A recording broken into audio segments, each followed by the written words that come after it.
waktunya tidak keburu ya, jadi kita laksanakan secara online.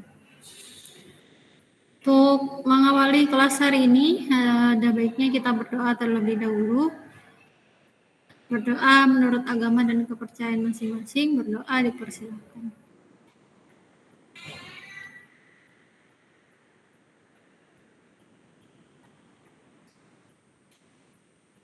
Berdoa selesai, dilanjutkan dengan sesi absensi ya, untuk yang tidak bisa pocket.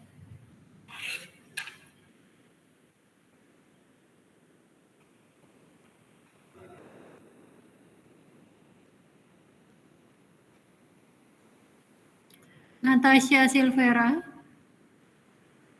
Kisandra Neha, hadir Bu.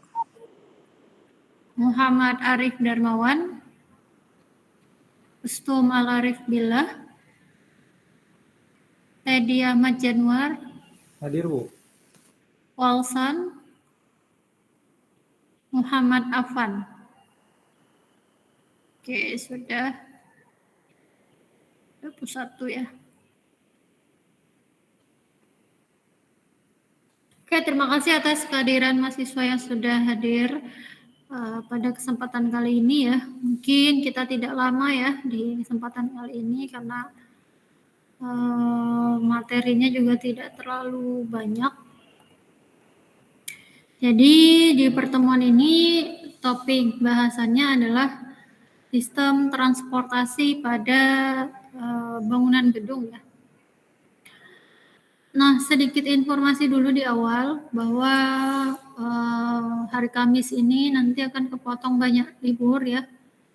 Jadi nanti di pertemuan setelah Lebaran ya, itu akan kita isi dengan agenda presentasi. Jadi nanti akan diberikan tugas untuk dipresentasikan di minggu setelah Lebaran ya. Kelompoknya masih pakai kelompok yang kemarin, kelompok 1, 2, 3, 4. Nanti tugasnya apa akan saya sampaikan di pertemuan minggu depan. Oke, di pertemuan ini sedikit membahas tentang sistem transportasi pada bangunan gedung ya. Jadi sebagaimana subsistem pada yang sudah kita pelajari sebelumnya, transportasi ini menjadi bagian dari utilitas yang ada di dalam bangunan gedung. Untuk sistem transportasi sendiri itu dibedakan menjadi 4 ya yang ada di dalam bangunan gedung.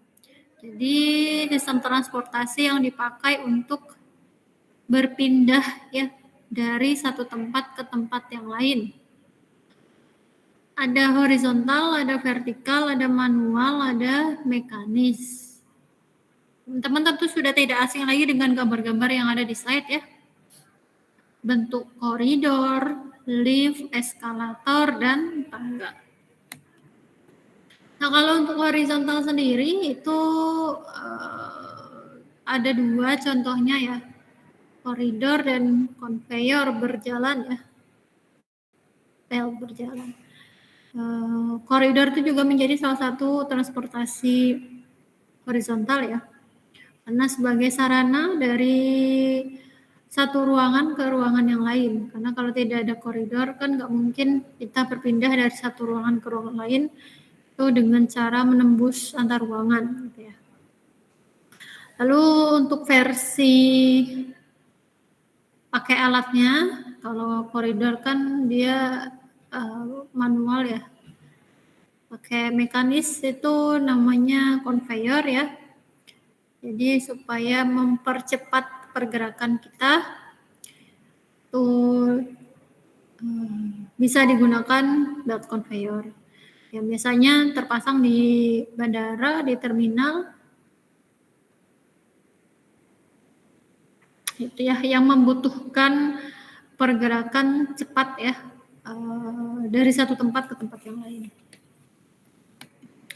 Lalu untuk vertikal ya, dari atas ke bawah atau dari bawah ke atas, manualnya ada tangga ya, mekanisnya ada eskalator dan juga ada lift ya. Nah ini tadi pembagian kelompoknya ya, ada manual, mekanis.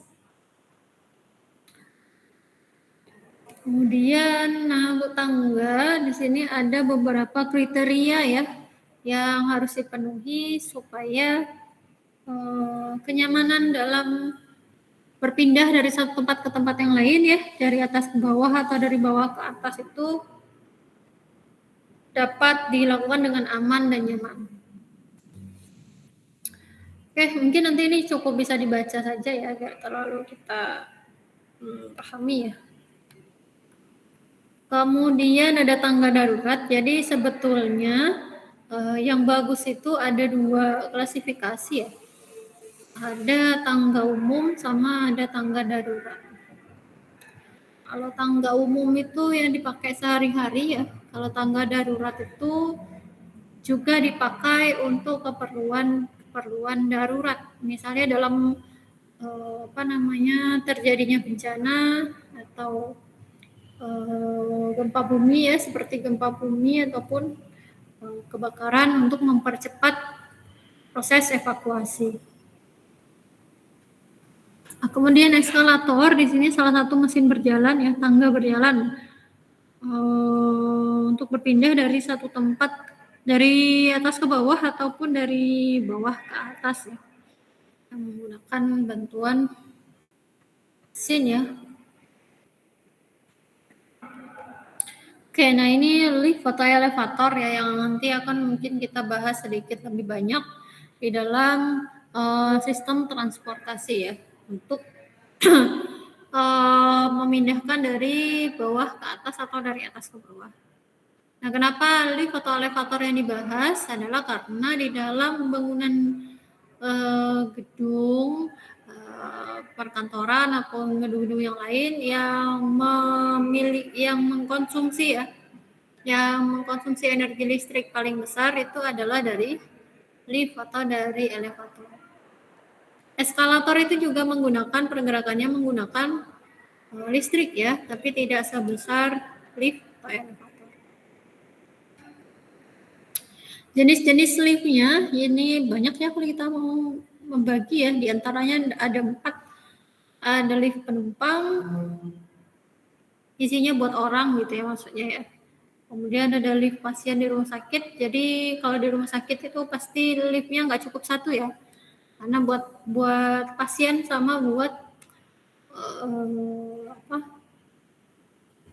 karyawan atau ya yang menjenguknya gitu ya. Kemudian lift uang atau lift makanan, nah biasanya ini untuk mengangkut barang-barang ya. Itu juga berbeda liftnya, ya, apalagi seperti di mall ataupun di bandara ataupun di terminal ya. Itu pasti liftnya berbeda ya, antara lift barang sama lift orang. Kalau di mall itu lift barang posisinya ada di belakang biasanya ya, tersudut. Kalau lift orang biasanya posisinya yang udah terlihat ya, posisi ada di tengah-tengah. Kemudian terakhir itu lift pemadam kebakaran. Nah, biasanya di sini juga berfungsi sekaligus sebagai lift barang. Jadi memang idealnya itu antara lift barang atau lift pemadam kebakaran dengan lift penumpang itu dalam satu gedung itu berbeda. Kenapa berbeda? Karena untuk memudahkan proses evakuasi kalau misalkan terjadinya suatu bencana.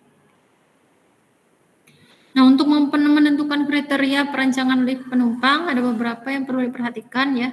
Yang pertama, tipe dan fungsi dari bangunan itu sendiri, termasuk digunakan untuk apa ya.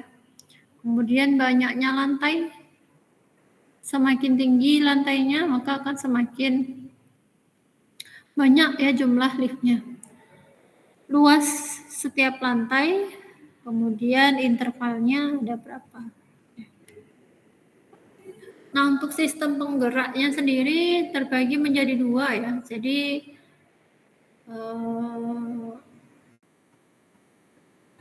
lift itu bergerak gitu ya. Ada yang mau ditanyakan?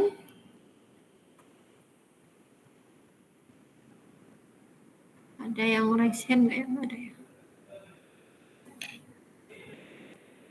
Jadi lift itu bergerak ke atas atau ke bawah, itu mesinnya, ya mesin untuk menggerakkannya itu terbagi menjadi 2. Ada yang pakai sistem gearless atau sistem hidrolik ya. Biasanya yang sering dipakai itu adalah sistem yang gearless. Jadi posisi mesinnya berada di paling atas gedung, ya paling atas gedung. Tapi ada juga ya sekarang yang posisinya di samping mesin luncurnya ya, kotak ya, di samping kotak liftnya. Nah, rumah lift ini dibagi menjadi 3 ya. Ada yang pertama disebut lift pit, itu seperti suatu tempat yang digunakan untuk pemberhentian